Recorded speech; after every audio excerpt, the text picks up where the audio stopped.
Tere jälle! Täna ja järgmisel nädalal räägime osakapitali sissemaksmisel tekkida võivatest jamadest. Juba päris mitu aastat on Eestis võimalik kasutada osaühingut nii, et asutamisel osakapitali sisse maksta ei tulegi, ehk ilma kapitali sissemakseta. Ja levinud on arvamus, et sellisel juhul osanik ju oma rahaga üldse mitte millegi eest ei vastutagi.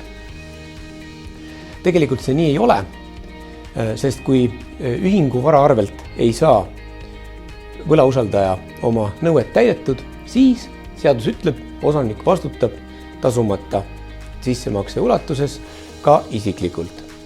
Aga ta vastutab osaühingu ees ja jama on selles, et osaniku vastu saab nõude esitada ainult ühing ise, kes seda ju tavaliselt ei tee, või siis pankroti korral pankrotihaldur, kes esindab siis juba ise ühingut. Ja üks asi veel,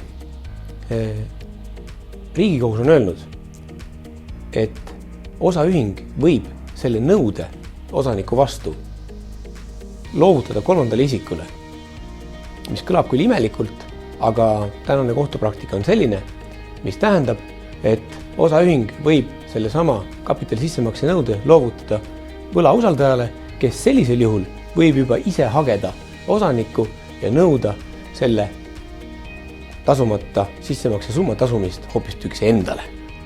Aitüma ja kuulake meid jälle järgmisel neljapäeval.